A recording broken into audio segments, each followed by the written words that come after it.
पप्पू यादव ने 12 करोड़ रुपया लाया कहां से? लूटे तो सब हैं। अच्छा, आप भी लूटे हैं? यदि मैं लूटा होऊंगा तो बांट दिया होगा। अच्छा, नमस्कार, मेरा नाम ज्ञानेश्वर है और आप देख रहे हैं लाइव सिटी। मेरे साथ हैं पप्पू यादव, जाप सुप्रीमो। और पप्पू यादव ये कह रहे हैं कि उन्होंने कोरोना काल में 12 करोड़ रुपए लोगों के बीच बांट दिए। बड़ा सवाल, पप्पू यादव के पास ये 12 करोड़ रुपए आए कहां से? जब मैं इनका इनकम टैक्स रिटर्न देखता हूं, जब मैं इनका एसेट्स देखता हूं, तो 12 करोड़ रुपए दिखाई पड़ते नहीं है। तो आखिर पप्पू यादव ने 12 करोड़ रुपया लाया कहां से?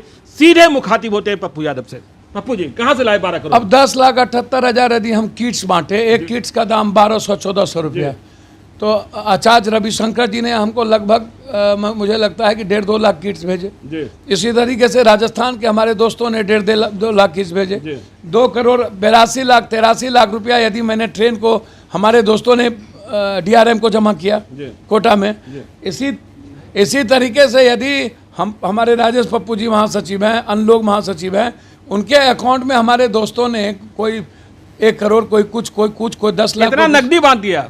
सर, नकदी की तो कल्पना नहीं करिए। मुझे लगता है कि यदि मैं 2 लाख, 2.5 लाख, 3 लाख लोगों तक 500 रुपया बांटा तो उसको आप जोड़ लीजिए कितना बांटा। मेरे जितने देश भर के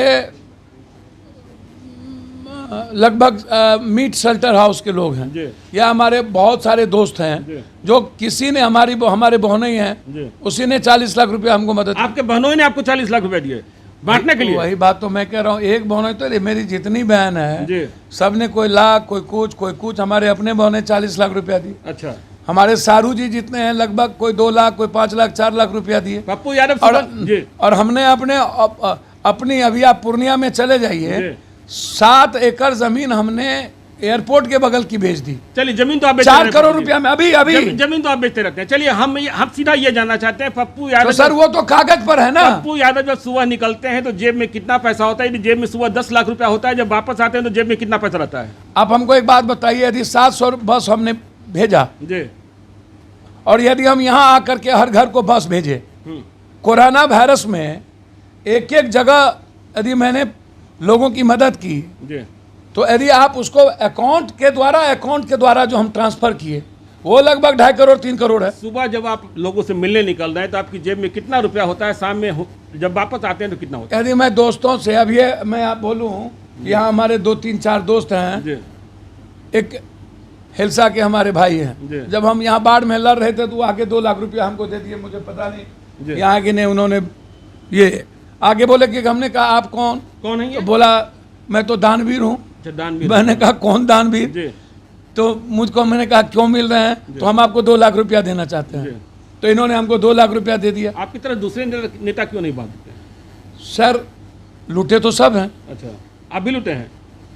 यदि मैं लूटा होगा तो बांट दिया होगा। अच्छा, ठीक है। यदि हमको कोई दिया होगा तो बोलेगा ना पप्पू यादव को पैसा दिए, और हम सत्ता में हम रहे ही नहीं। तो मेरा एक बात समझिए ना कि सुबह यदि कोई दोस्त हमको 50,000, लाख, 2 लाख दे दिया, या रात में हमने किसी से व्यवस्था कर ली, तो आप इतने समझिए कि कल शाम तक पप्पू यादव के जेब में 100। कल हम गए क्या कहते हैं खगड़िया में यदि हम 10-10 हजार रुपया भारत 14 डूबे हुए को दिए, तो मेरा पैसा तो नदियों में गायब हो गया। तब हमने मनोहर जी से कहा भैया हमको तो कुछ दो। अच्छा, चलिए, तो 5,000 रुपया हमको मिला जेब में आने के लिए। चलिए, पप्पू यादव का पैसा नदी में भी गायब हो जाता है। तो आपने सुन लिया कि पप्पू यादव ने 12 करोड़ रुपए कहां से लाए। आप देखते रहिए लाइव सीरीज को। यदि अब तक आपने हमारे यूट्यूब चैनल को सब्सक्राइब नहीं किया, जरूर कर लीजिएगा। और यदि इस वीडियो को फेसबुक के माध्यम से देख रहे हैं तो पेज को लाइक कीजिएगा, ट्विटर पर भी हमें फॉलो कीजिए। धन्यवाद। पप्पू यादव ने 12 करोड़ रुपया लाया कहां से? लूटे तो सब हैं। अच्छा, आप भी लूटे हैं?